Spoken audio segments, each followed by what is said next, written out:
Irmãos, o pastor Cristiano, como já tenho falado, ele é pastor da Quinta Igreja Presbiteriana de Juiz de Fora. A Quinta Igreja Presbiteriana, para quem tem uma noção, conhece Juiz de Fora, a Quinta Igreja fica lá no bairro Santa Luzia, né? É naquela avenida principal do bairro, né, que corta um rio. Inclusive, se você sair ali, alguns talvez façam, eu, de vez em quando, eu faço isso. Quando eu quero pegar a saída para o Rio de Janeiro, né? Você passa em frente à igreja e vai pegar a 040 lá em cima. Então, o pastor Cristiano é pastor desta igreja e, e o pastor Cristiano tem uma vida cristã muito sólida, porque diferente de muitos, né? E não são todos que tiveram esse privilégio que ele teve. Ele nasceu num lar presbiteriano, né? Então, com certeza, isso fez muita diferença na vida dele. Ele é neto do seu João Franco. Seu João Franco foi um dos fundadores da igreja a qual ele é pastor hoje. Seu João Franco era membro da primeira igreja presbiteriana de Juiz de Fora. Daí que está toda a história da família, né? Então, hoje, ele é pastor de uma igreja onde o seu avô foi um dos fundadores. Ele, quando se formou no seminário, ele foi pastor da primeira igreja presbiteriana de Juiz de Fora. E hoje, depois que ele saiu da primeira, né, o trabalho da quinta igreja estava estruturado, precisava de um pastor, ele foi, então, ser o pastor dessa igreja. Então, uma coisa em comum aqui, né, nós convidamos três pastores de Juiz de Fora, o reverendo Regis, o reverendo Jefferson e o reverendo Cristiano. Então, olha que preciosidade, né? Todos eles têm algo em comum. Foram criados na primeira igreja, todos os três. E então, uma coisa preciosa, não só isso, mas a primeira igreja acabou sendo um celeiro, né, de formadores de obreiros, de pastores, né, de envio. Então, algo muito interessante isso, né? Então, e outra coisa também, o reverendo Cristiano, ele é de uma família de pastores, né? Então, não é só ele pastor na família. Então, ou seja, tem uma história, né? Tem uma história. Então, isso é muito importante para nós, né? Quando a gente vai ouvir um colega, um irmão, que tem essa história, né, bem solidada, né, solidificada. Ele é formado como eu, né? A maioria que forma aqui na nossa região é no presbitério, no seminário de Belo Horizonte. Então, ele formou lá no seminário Reverendo Denoel Nicodemo Zeller. E a família dele, né? Ele é casado com a Fernanda e também tem os três filhos, né? A Laila, a Luísa e o Vitor. Então, família preciosa, né? Família abençoada, família de filhos, né? Família de história, família de gerações, né? Então, Reverendo Cristiano, muito obrigado por ter vindo aqui conosco logo nessa manhã desse dia. E eu oro mesmo para que Deus use sua vida aqui para falar aos nossos corações. Então, eu concedo a você a palavra e fique bem à vontade no nosso meio. Eu sou muito grato, meus irmãos, minhas irmãs, pelo convite. Bom ver o Johnny aqui. O Johnny não me conhece afetivamente, mas eu já escutei o Johnny algumas vezes pregando sobre a ressurreição, sempre nos trazendo sermões impactantes quanto à vitória de Jesus sobre a morte. Bom ver outros irmãos que eu conheço de vista. O Maurício eu conheço de vista também. O Maurício não deve me conhecer, mas eu tenho uma memória de elefante, então eu gravo muito bem o rosto das pessoas.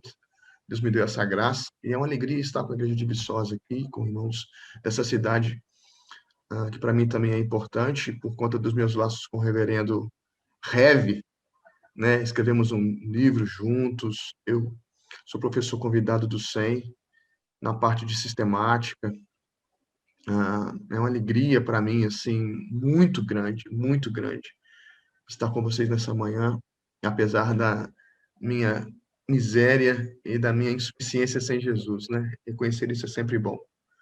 Eu quero convidar vocês a abrirem a palavra de Deus em Romanos, capítulo 8, do verso 18 ao verso 25.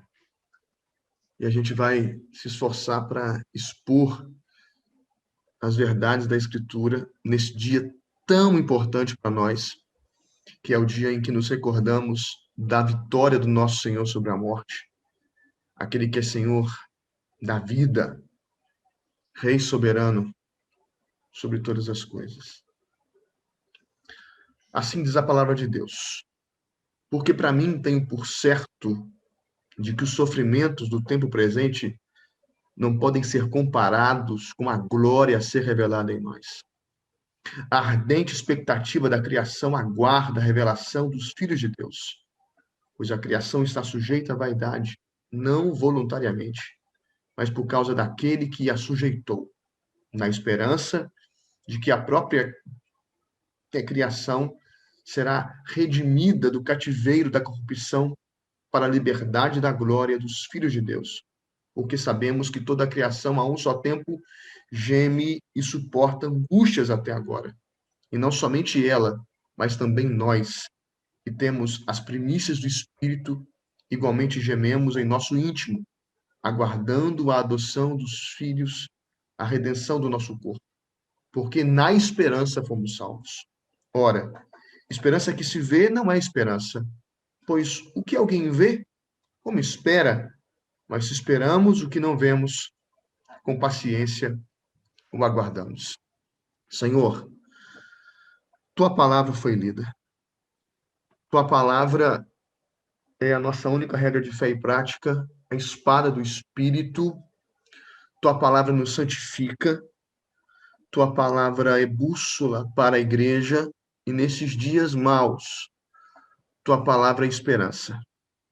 Nos invada com esta palavra nessa manhã e derrame sobre nós dessa graça poderosa do Espírito, para que esta esperança tome as nossas almas e nos fortifique nesses tempos, tempos sombrios, Deus.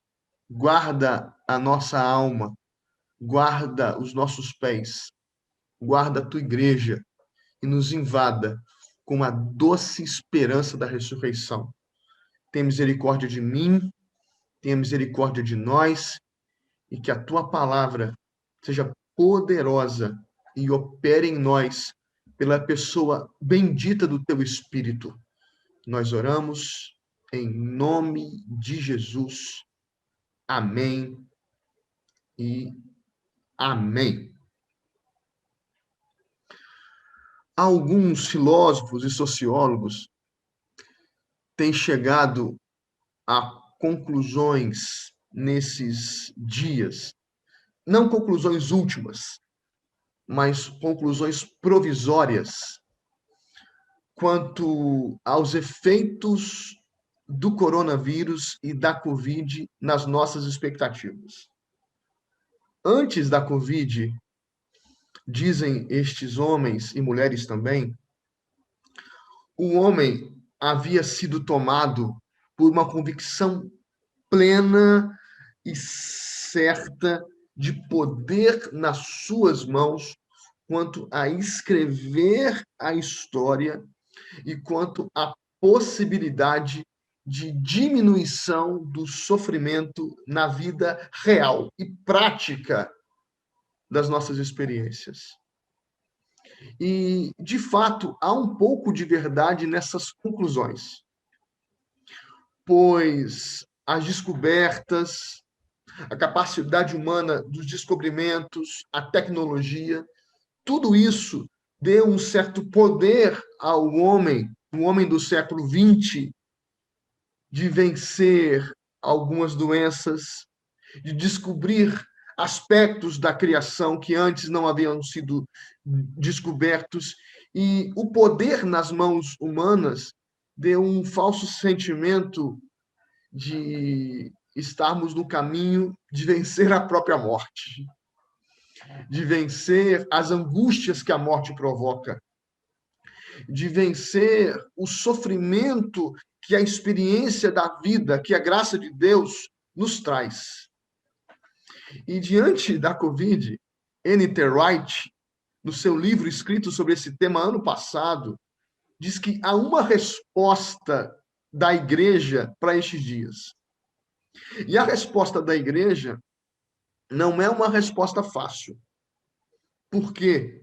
Porque a resposta da igreja para N.T. Wright é a resposta que revela a nossa incapacidade diante de um sofrimento que não está no poder das nossas mãos.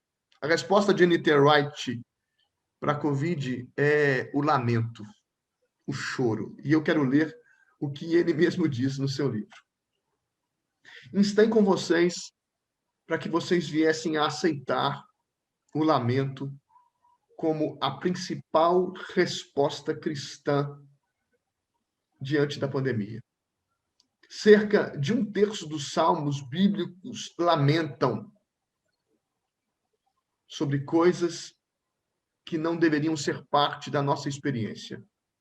Os salmistas empregam queixas, o questionamento, a tristeza, a raiva, a frustração, a amargura.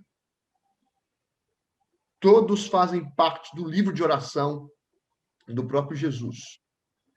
E o Novo Testamento também apoia o lamento diante do sofrimento e da morte, quando Cristo, diante de Maria e de Marta, chora diante do túmulo do seu amigo chamado Lázaro. Nestes dias, nós estamos à procura de respostas, queremos respostas, respostas e respostas. N.T. Wright nos convida a lamentar diante do sofrimento e diante da morte. E essa também é a minha expectativa diante destes dias maus nos chegaram, conforme Paulo nos ensina lá na carta aos Efésios, capítulo 6. E olhando para o texto de Romanos, lido por mim, a gente é convidado a refletir sobre quais são as nossas certezas. Qual é a base da nossa vida cristã? E eu me pego lendo também outro texto antigo que me faz refletir sobre qual é o fundamento da minha vida. Aonde está a esperança da minha morte? E um texto que tem me sustentado nesses dias, que reflete aquilo que a palavra de Deus expressa em diversos textos da Bíblia, é a primeira pergunta e a primeira resposta do Catecismo de Heidelberg. Qual é o seu fundamento na vida e na morte? E por que esse texto, para mim, é tão importante e traz tanta esperança para a minha vida? Porque a pergunta é muito pertinente e a resposta é mais pertinente ainda. Qual é o fundamento, o único, na nossa vida? Ou seja, na nossa experiência, nas nossas relações, nas nossas expectativas, na nossa vida comunitária, na nossa vida em família, na nossa vida de vocacionalidade. Qual é a nossa única esperança e o nosso único fundamento? E o Catecismo de Heidelberg traz para mim a resposta cristã mais poderosa, inclusive superando para mim o Catecismo de Westminster, porque Heidelberg é muito mais experimental, é muito mais devocional, porque era lido nos cultos de domingo, quando o povo relembrava, ele venceu a morte, ele é senhor da vida, o túmulo está vazio. E Heidelberg tem isso como essência. No domingo isso era lido em todo culto. Todo culto. E no primeiro culto do ano, esse texto era lido nas igrejas reformadas holandesas. E eu quero ler com vocês esse texto que para mim traz muita esperança. Qual é o seu único fundamento na vida e na morte? O meu único fundamento é o meu fiel e Salvador Jesus Cristo. A ele eu pertenço, em corpo e alma, na vida e na morte. Eu não pertenço mais a mim mesmo.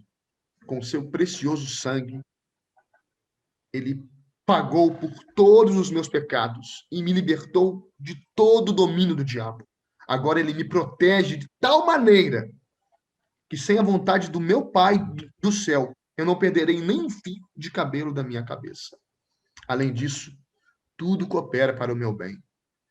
Por isso, pelo Espírito Santo, ele também me garante a vida eterna, me torna disposto a viver para ele, daqui em diante, de todo o meu coração.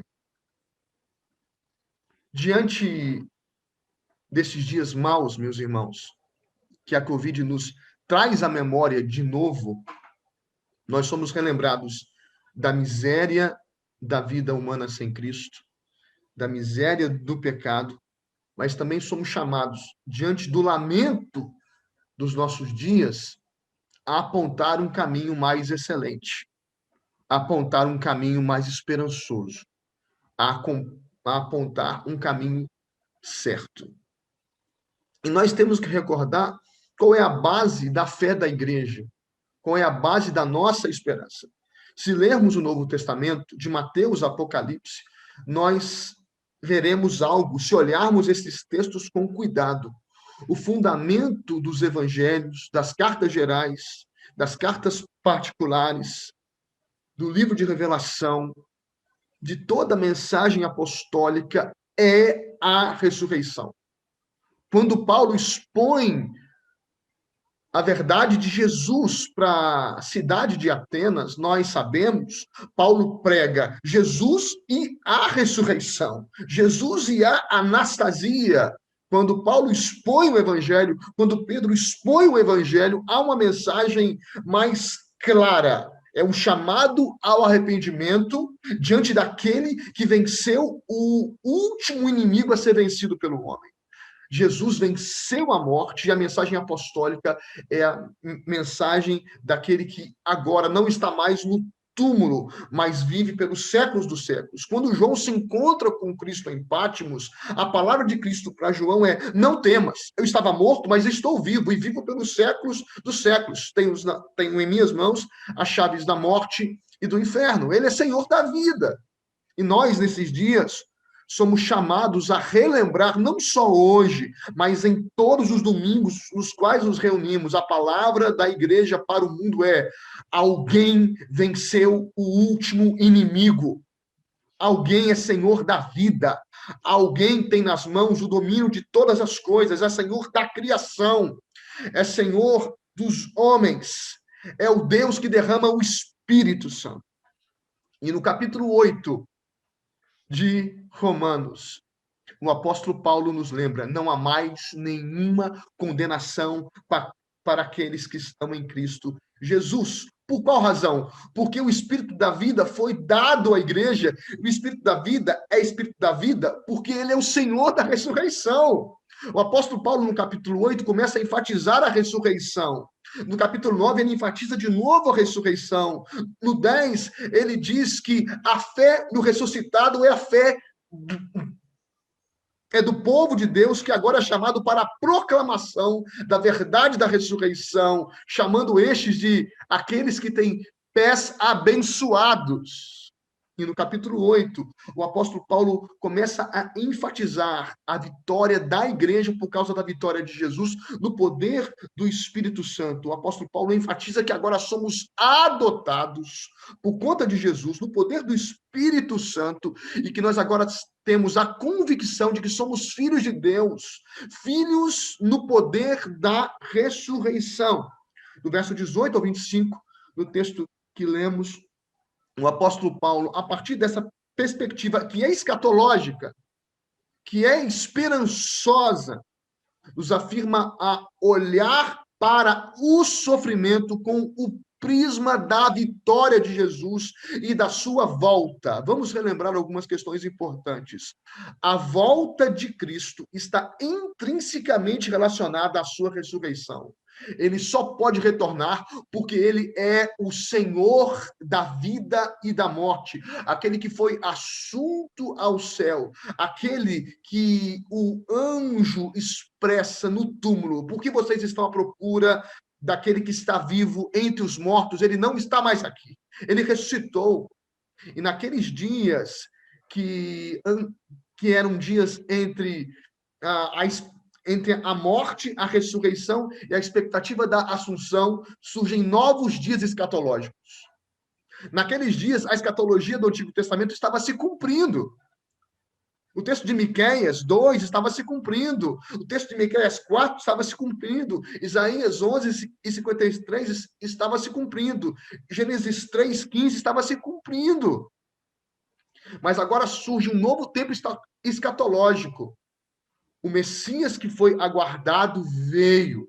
Ele venceu a morte por nós, cumpriu a lei de Deus, mas agora há um novo tempo escatológico. Há um novo tempo de esperar.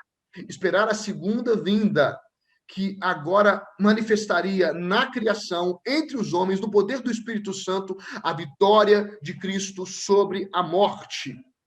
E é disso que Paulo fala no capítulo 8 de Romanos. A escatologia que é agora esperada, só pode ser esperada porque a morte foi vencida. Onde está, a morte, a tua vitória? Onde está, a morte, o teu aguilhão? Tragada foi, a morte, a tua vitória, como Paulo diz para nós em 1 Coríntios capítulo 15. E esse texto escatológico de Romanos 8 é um texto escatológico que tem uma base sólida. Jesus é o Senhor da vida e o Senhor da morte. E em Romanos 8, nesses versos tão poderosos, há algumas ênfases que devem ser expressadas por nós. Entre a primeira vinda e a segunda vinda do Messias, há para a criação, o homem e o próprio Deus um tempo de sofrimento. Para calvinistas é difícil dizer que Deus sofre, mas o texto bíblico de Romanos 8 diz que Deus sofre pelo seu povo. E nesses versos poderosos, maravilhosos e lindos, o texto diz: porque por mim tenho por certo que os sofrimentos do tempo presente não podem ser comparados com a glória a ser revelada em nós. Que tempo presente é esse? É o tempo do já e do ainda não. É o tempo que você está vivendo. É o tempo da expectativa. Ora vem, Senhor Jesus! E o sofrimento foi escancarado pela Covid. Escancarado pela Covid. Os pastores estão sofrendo. Os membros estão sofrendo. Os perdidos estão sofrendo. A criação revela o sofrimento pelo vírus. A consequência do pecado foi revelada a nós novamente, quando nós, por conta da nossa vaidade, nos esquecíamos do sofrimento como uma das marcas do pecado, relembrando a desobediência no pacto de obras de Adão. Adão não cumpriu a lei de Deus. E apesar da vitória de Cristo no pacto da graça, expressado lá em Gênesis, as consequências da quebra de Adão ainda se revelam no mundo criado e na humanidade criada e até entre os eleitos de Deus, que vivem esse dilema com suas incertezas, com suas angústias, com suas dores, com os lamentos da alma, que não se apagam porque somos eleitos, que não se apagam porque cremos em Cristo, até que os nossos corpos sejam glorificados e o pecado seja aniquilado de nós e a morte, de fato, seja esquecida e as nossas lágrimas sejam enxugadas. E nós temos que relembrar, enquanto isso não acontece, nós estamos esperando ardentemente. Ardentemente, expectativa da criação aguarda a revelação dos filhos de Deus, pois a criação está sujeita à vaidade, não voluntariamente, mas por causa daquele que a sujeitou, na esperança de que a própria criação será redimida do cativeiro da corrupção para a liberdade da glória dos filhos de Deus. O apóstolo Paulo aqui faz um resumo escatológico. Olha, a queda é um fato. O pecado trouxe a morte e o sofrimento, mas há uma ardente expectativa da glorificação da igreja e da vinda do nosso Senhor. Há uma ardente expectativa da volta daquele que venceu a morte e que governa toda a criação, que governa o cosmos, porque ele é o Senhor da criação, como João nos ensina no seu evangelho. Nada do que foi feito seria feito sem ele, porque ele é a luz da criação, porque ele é a luz dos homens. Nós não podemos nos esquecer dessas realidades esperançosas trazidas por nós, pelo apóstolo Paulo, na esperança de que a própria criação será redimida do cativeiro da corrupção para a liberdade da glória dos filhos de Deus. O apóstolo Paulo aqui fala de esperança, de redenção, de libertação. De libertação do quê? No caso do texto de Romanos 8, do sofrimento, da angústia, dessa marca que o pecado traz para a humanidade, para o mundo criado. Porque temos que lembrar das consequências da maldição, da quebra do pacto de Adão, que estão expostas em Gênesis 3. Deus amaldiçoa a criação quando amaldiçoa a serpente, e Deus amaldiçoa a humanidade quando amaldiçoa o homem e a mulher. E a maldição de Deus, e não do diabo. São marcas que ainda se perdurarão até a segunda vinda do nosso Senhor, o Senhor que venceu a morte e que por isso pode redimir a sua criação e a humanidade. E aqui o texto de Romanos nos fala de 3 gemidos. Eu quero aqui expor brevemente esses gemidos. O primeiro gemido exposto no texto de Romanos 8 é o gemido da criação, porque sabemos que toda a criação a um só tempo geme e suporta angústias até agora. A criação, sem as palavras que nós humanos temos, expressa as consequências do pecado e o sofrimento na existência cósmica. A Ultimato, vocês conhecem muito mais do que eu, tem alguns livros sobre a responsabilidade da igreja no cuidado com a criação. Alguns livros da Ultimato tocam nesses pontos. Eles não têm esses pontos como pontos centrais do seu esboço e do seu texto, mas tocam nesse ponto, a responsabilidade da igreja no cuidado do mundo criado, no cuidado do mundo que Deus nos concedeu. E a nossa teologia fala da responsabilidade que a igreja e que a humanidade tem com a criação. E a criação, após a queda, sofreu das consequências do pecado.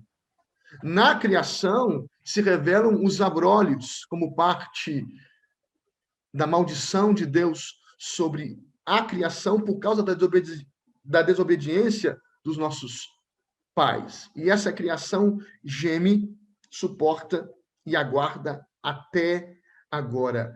Na criação está revelada que aconteceu algo que atrapalhou a relação do próprio Deus com o mundo que ele criou.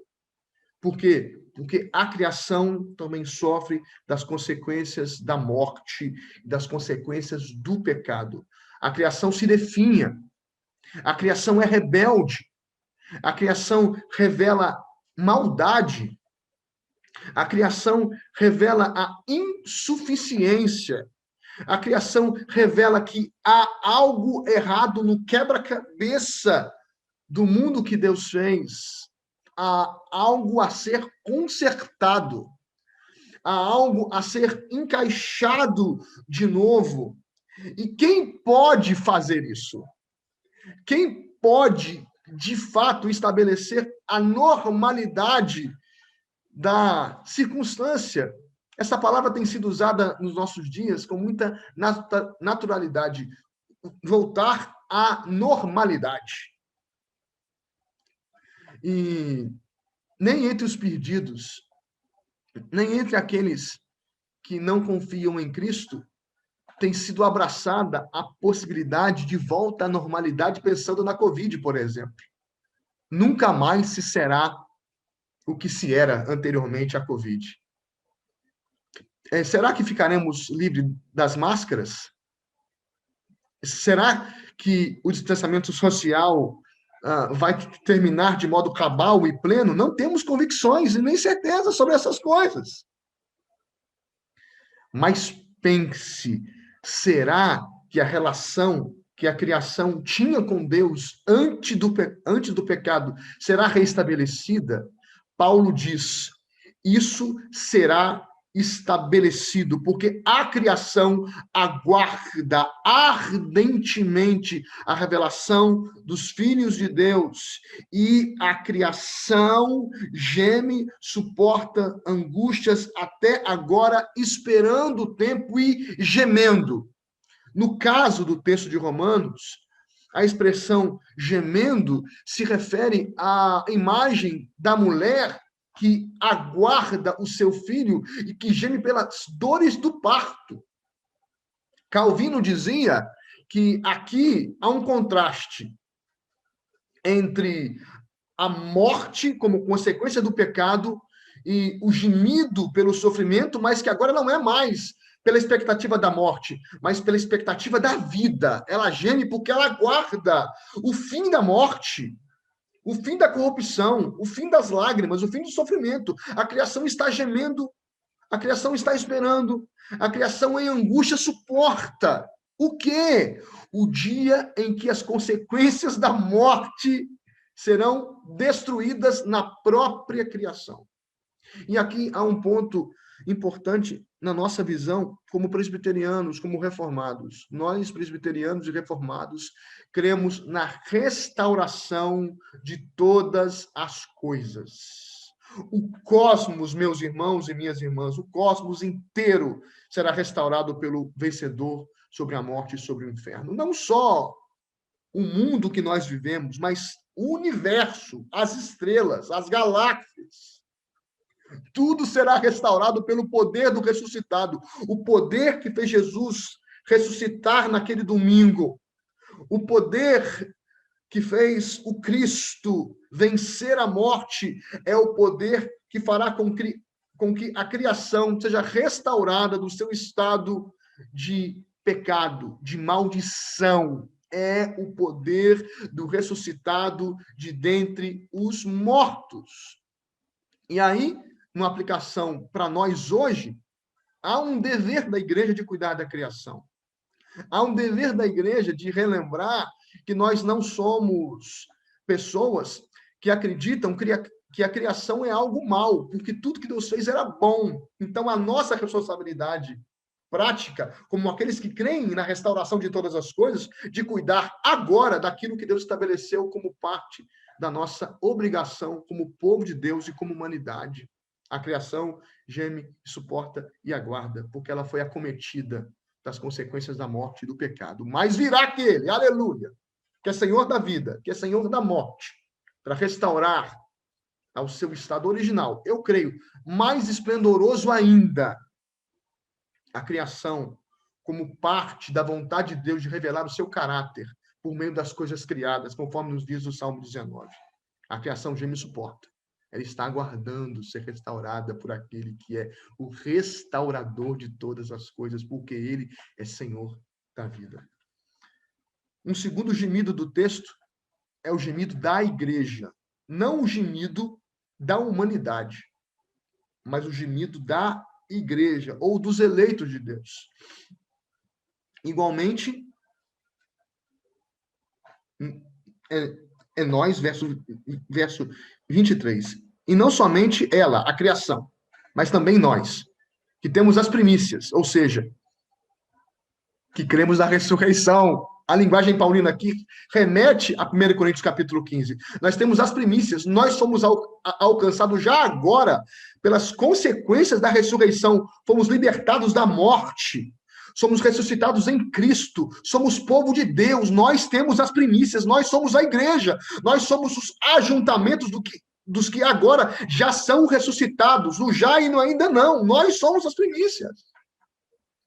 Do Espírito, igualmente gememos em nosso íntimo, aguardando a adoção de filhos, a redenção do nosso corpo. Porque na esperança fomos salvos. Ora, a esperança que se vê não é esperança, pois o que alguém vê, como espera, mas se esperamos o que não vemos, com paciência o aguardamos. O apóstolo Paulo aqui afirma que nós estamos esperando e enquanto esperamos, nós sofremos. Nós gememos. como uma mulher que está dando à luz a um filho e que sofre naquele instante. A igreja sofre na expectativa da volta do Senhor. Ora, vem Senhor Jesus, porque ele venceu a morte, e essa vitória sobre a morte de Cristo sobre a igreja nos traz agora, da parte de Deus, as bênçãos da ressurreição. Por isso somos aqueles que têm das primícias do Espírito. Fomos salvos, somos adotados, fomos libertados da morte. No capítulo 6 e no capítulo 7, o apóstolo Paulo fala disso. Nós agora que estamos na graça de Deus porque Cristo ressuscitou. Nós temos parte no batismo da cruz e no batismo com as águas ou em águas. E essa libertação, essa adoção, essa vitória sobre o pecado e sobre a morte nos traz agora para um novo ponto escatológico. Nós não aguardamos mais a nossa libertação. Nós aguardamos agora o retorno do nosso Senhor e o cumprimento pleno dessa libertação que já começou agora. A ideia de redenção é a ideia de libertação. Ela começou agora, mas ela só será plena no dia em que os anjos eleitos de Deus reunirem dos quatro cantos do mundo o povo eleito de Deus naquele dia esplendoroso, quando o ressuscitado de dentre os mortos se manifestar pela segunda vez no mundo. Nós não podemos esquecer, meus irmãos e minhas irmãs, da esperança da volta do Senhor diante da sua ressurreição naquele domingo glorioso. Aquele dia foi o dia em que Deus começou a manifestar no mundo, de modo mais pleno para nós, a sua ação real no mundo que ele trouxe à existência, que seria restaurado de modo pleno e cabal quando Cristo for restaurado em seu corpo, porque a morte não tem mais a última palavra no mundo que Deus criou, na igreja que Deus chama desde o Antigo Testamento. Isso se deu no corpo do seu Filho, o Deus homem. E aqui Paulo nos traz uma palavra: esperança. A igreja, diante da expectativa da volta de Jesus, num tempo de sofrimento, ainda a primeira e a segunda vinda, é chamada a viver esperançando, conforme nos ensina os Salmos. Esperançar é viver pela fé. Esperançar é crer na palavra do Deus que não mente, o Deus que prometeu o envio do seu Filho, o Deus que se encarnou no ventre de Maria, o Deus que sofreu por causa da igreja, o Deus que ressuscitou porque é Senhor de todas as coisas, o Deus que nos deu vida, voltará em triunfante glória, e nós, nesse tempo de sofrimento, temos que viver conforme a esperança que dizemos professar. E aqui há uma aplicação muito importante. Qual a mensagem da igreja para esses dias maus? Será que a igreja deve cair na esparrela de entrar num debate ideológico, conforme muitos têm feito nesses dias? Será que essa é a mensagem que a igreja tem? Será que a igreja tem que cair na esparrela dos debates políticos, como muitos têm feito? Não que isso não seja importante. Qual é o centro da mensagem da igreja para o mundo que carece de salvação e de alívio para as almas? A mensagem é: Deus enviou o seu Filho que venceu a morte. Todo aquele que nele crê tem vida eterna.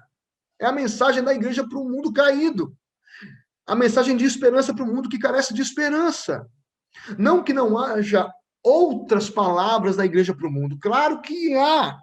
Mas a centralidade da mensagem da igreja para o mundo é a vitória de Cristo sobre a morte, a fé no Cristo para a vitória sobre a morte, mas não de modo egoísta. Não, nós somos o povo que prega a vitória de Cristo sobre a morte, porque agora somos o povo eleito de Deus, chamado para uma vida de esperançar. Ora, esperança que se vê não é esperança, pois o que alguém vê como espera, mas se esperamos, o que não vemos com paciência, o aguardamos. Agora, o povo do ressuscitado aguarda a volta do ressuscitado. Essa é a palavra de Paulo para essa igreja entre o já e o ainda não. Estamos aqui no domingo de manhã. O que temos esperado?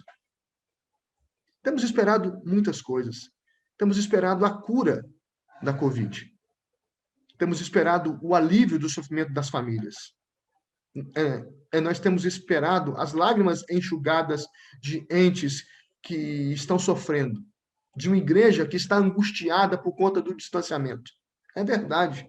Mas o que devemos esperar acima de todas as coisas, senão a volta do nosso Senhor? Senão o retorno glorioso daquele que teve suas mãos transpassadas pelos cravos, mas também que teve a palavra final sobre a morte e que venceu essa morte. O texto de Romanos ainda traz um terceiro gemido, a partir do verso 26. E também o Espírito, semelhantemente, nos assiste em nossa fraqueza, porque não sabemos orar como convém. Mas o mesmo Espírito intercede por nós, sobremaneira, com gemidos que não podem ser expressos com palavras. E aquele que sonda os corações sabe qual é a mente do Espírito, porque, segundo a vontade do Pai, é Ele que intercede pelos santos. Sabemos que todas as coisas cooperam para o bem daqueles que amam a Deus e daqueles que são chamados segundo o seu propósito. Porque aos que de antemão conheceu, também os predestinou para serem conformes à imagem do seu Filho, a fim de que ele seja o primogênito de entre os muitos irmãos. E aos que predestinou, a estes também chamou, e aos que chamou, a estes também justificou, e aos que justificou, a estes também glorificou. Este texto é um texto sobre a ressurreição. É um texto sobre nós, igreja. Mas é um texto que enfatiza a ressurreição. Poucos expõem essa verdade no texto de Romanos 8, a partir do verso 26. Mas esse texto está falando de esperança na ressurreição e de esperança na vinda do Senhor Jesus. Primeiramente, o texto nos ensina, graças a Deus, graças ao Senhor, o Espírito geme pela igreja. Ele sofre. Presbiterianos, por conta da formação em teologia sistemática, têm dificuldade de dizer que Deus sofre. Porque existe uma ala entre os sistemáticos que diz que Deus não pode sofrer por conta da sua imutabilidade. Mas esses sistemáticos se esquecem que Deus se encarnou. E aí os luteranos nos ajudam a compreender a doutrina do sofrimento de Deus. Ele se encarnou, meus irmãos. Ele se tornou um de nós. Ele chorou. Ele se angustiou. Ele olhou a multidão como uma multidão sem pastor e ele se condoeu da multidão. Deus sofre sim. E ele sofreu na sua encarnação. E essa expressão de sofrimento de Deus é claramente exposta aqui no texto de Romanos capítulo 8, porque o Espírito Santo intercede pelos eleitos de Deus com palavras que não podem ser expressadas vocalmente. Por que o Espírito sofre? Porque Deus em Trindade nos ama. Porque Deus em Trindade ama a igreja que vive entre a primeira e a segunda vinda, na expectativa da volta do Senhor da ressurreição. E o texto bíblico diz, nos assiste em nossa fraqueza. A nossa circunstância agora é de fraqueza absoluta. Nós não temos controle nem sobre a nossa existência. E a Covid, eu quero pontuar isso, traz de novo essa verdade, essa convicção humana do homem pós-moderno foi aniquilada pela Covid. Nós somos fracos. Nós enfrentamos a morte sem convicção alguma.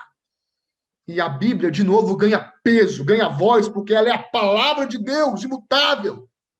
A humanidade é fraca, os eleitos são fracos porque são parte da humanidade, mas os eleitos têm diante da Trindade Santa um intercessor pleno de santidade, cheio de glória, e poderoso em obras e em ações.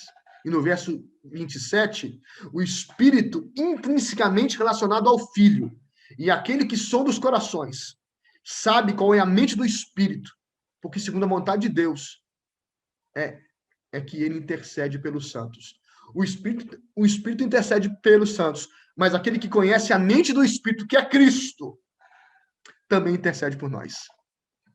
Nós, diante do sofrimento, diante da morte, diante da angústia que é a criação, e da qual nós também experimentamos, temos um Deus que se condói conosco, que participa da nossa luta, que se importa com a nossa fraqueza. E esse Deus é o Deus triuno, Pai, Filho e Espírito Santo.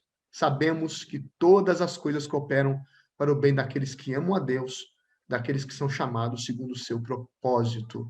Todas as coisas cooperam para o bem daqueles que amam a Deus. Muitos aplicam esse texto para a nossa vida agora, e eu entendo, de uma forma equivocada. Todas as coisas cooperam para o bem daqueles que amam a Deus, particularmente numa visão escatológica, ou seja, aqueles que sofrem agora, sofrem mesmo, mas o final deles é certo, eles estão nas mãos de Deus, e o propósito de Deus na vida deles não deixará de se cumprir. Eles são salvos, eles foram adotados, eles pertencem ao Deus triuno, eles pertencem ao Deus da ressurreição, que venceu a morte, e a morte não tem mais a última palavra, e nem o sofrimento que ela traz. Irmãos, o sofrimento é real. Eu não sei qual é a sua experiência de vida, a sua vivência nesses dias, eu sei da minha. Tem sido dolorosa, angustiante, dura, mas a minha esperança está no túmulo que ficou vazio e na palavra. Ele voltará e restaurará todas as coisas. Todas as coisas serão restauradas por ele. E aqui, de novo, Paulo nos enfatiza isso. Porquanto aos que de antemão conheceu, também os predestinou para serem conformes à imagem do seu filho, a fim de que ele seja o primogênito entre muitos irmãos. Ele é o primogênito porque ele é o único de fato que é filho de Deus, porque tem a mesma essência de Deus. Mas ele é o primogênito porque ele é o primeiro ressuscitado de dentre os mortos. Ele é o primogênito porque ele é o vencedor sobre a morte, ele tem primazia, ele é o primeiro a vencer a morte e ter em seu corpo a incorruptibilidade, que Paulo expressa em 1 Coríntios capítulo 15. Ele é aquele que nos chamou para a salvação, agora também. Nós somos salvos para sermos a imagem de Cristo no mundo hoje. E Paulo diz isso aqui, para sermos conforme a imagem do seu Filho, a fim de que ele seja o primogênito entre muitos irmãos. A doutrina da eleição soberana e da predestinação relacionada à santificação na nossa existência. E Paulo aqui vai expressar aquilo que Montgomery Boyce chama de a corrente de ouro. E aos que predestinou, a este também chamou, e aos que chamou, a este também justificou, e aos que justificou, a este também glorificou. O sofrimento é real, é verdadeiro. Não há como se escapar dessa realidade da experiência humana e da igreja na expectativa esperançosa da volta de Jesus, porque ele voltará em triunfante glória. Mas Paulo diz: vocês estão seguros, porque vocês, na mente do Deus eterno, já foram glorificados e venceram a morte. Aleluia! Vocês venceram a morte. E o apóstolo Paulo, nos versos que seguem, clarifica essa ideia do sofrimento e da vitória da igreja sobre a morte por causa de Jesus. Que diremos, pois, à vista destas coisas? Que coisas? A realidade do sofrimento, a esperança da volta de Jesus, O Deus que intercede pela igreja nessa santa expectativa, a certeza de que fomos glorificados no já e no ainda não, ou seja, irmãos, presta atenção. É você que luta contra o pecado, que luta contra o diabo, que luta contra o mundo. Tem uma certeza, aos olhos de Deus, você já foi vitorioso sobre a morte e você já foi glorificado, o seu corpo já está transformado e você agora só aguarda esse dia. E Paulo então diz: que diremos, pois, à vista destas coisas? Se Deus é por nós, quem será contra nós? Aquele que não poupou o seu próprio filho, antes por todos nós o entregou. Ou seja, Deus sofreu por nós. A humanidade sofre. O homem sofre, a igreja sofre, o espírito geme, mas o filho na cruz sofreu. Porventura não nos dará graciosamente com ele todas as coisas? Quem tentará acusação contra os eleitos de Deus? É Deus quem os justifica. Quem os condenará? Cristo Jesus, quem morreu, ou antes, quem ressuscitou, aleluia, o qual está à direita de Deus e intercede por nós. Olha de novo a ênfase na intercessão da Trindade. O Filho e o Espírito intercedem pela igreja.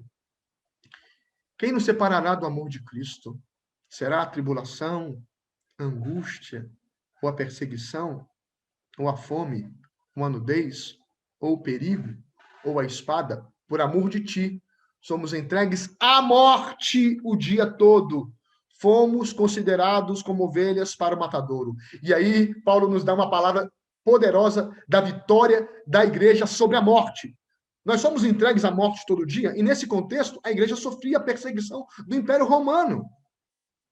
A igreja estava sendo entregue à morte, como o filho foi entregue à morte. Mas Paulo diz: em todas estas coisas, porém, somos mais que vencedores por meio daquele que nos amou. Que todas as coisas são essas? O sofrimento, o que esse sofrimento traz, e a morte. Nós somos mais que vencedores sobre a própria morte, porque Cristo ressuscitou dos mortos, como Paulo diz nesses próprios versos. E aí Paulo diz assim: porque estou bem certo que nem a morte, nem a vida.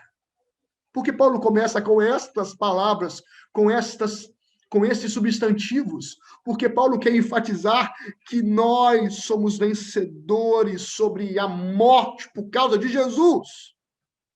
Nem anjos, nem os principados, nem qualquer coisa do presente, nem do porvir, ou seja, nem aquilo que enfrentamos agora ou das coisas que virão nos separarão do amor de Deus. Nem poderes, nem altura, nem profundidade, nem qualquer outra criatura poderá separar-nos do amor de Deus que está em Cristo Jesus, nosso Senhor. Irmãos e irmãs, a nossa fé na ressurreição deve ser encarada nessa expectativa da volta de Jesus, na realidade do sofrimento da criação da igreja, na convicção de que Deus está conosco neste tempo, na convicção de que Deus nos guarda em suas mãos santas e benditas, porque Ele é o Deus de toda a glória, e essa glória foi expressa ao mundo de modo cabal na sua ressurreição. A ressurreição é a prova material de quem Cristo é, como o Deus enviado pelo Pai e o Messias do Antigo Testamento. E nessa expectativa da volta do Senhor, nós somos chamados a viver esperançando. As lutas existem, as batalhas são reais, o sofrimento é real. Sim, mas vamos lembrar das palavras de João. Ele enxugará dos nossos olhos toda lágrima, porque a morte não mais existirá. Aleluia! E isso foi estabelecido quando aquela pedra foi removida, quando aquele anjo disse às mulheres: porque vocês estão à procura daquele que não está mais entre os mortos? Ele viveu, não está mais aqui, ressuscitou. O nosso Senhor ressuscitado é o Senhor que voltará em grande grande glória. E nós somos chamados a viver nessa santa expectativa, nessa santa esperança, em qualquer que for a circunstância.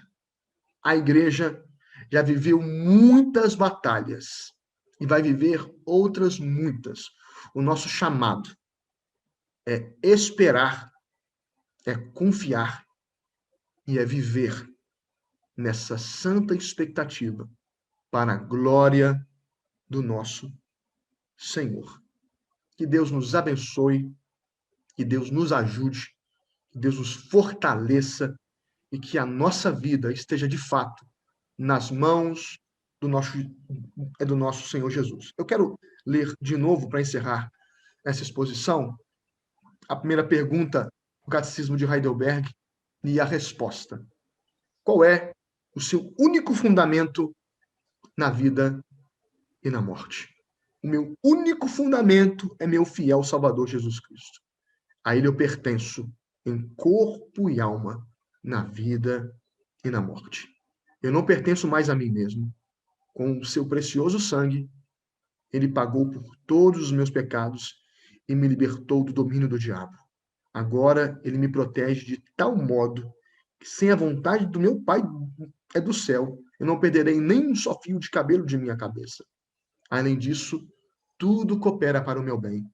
Por isso, pelo Espírito Santo, ele também me garante a vida eterna, me torna disposto a viver para ele, daqui em diante, de todo o meu coração.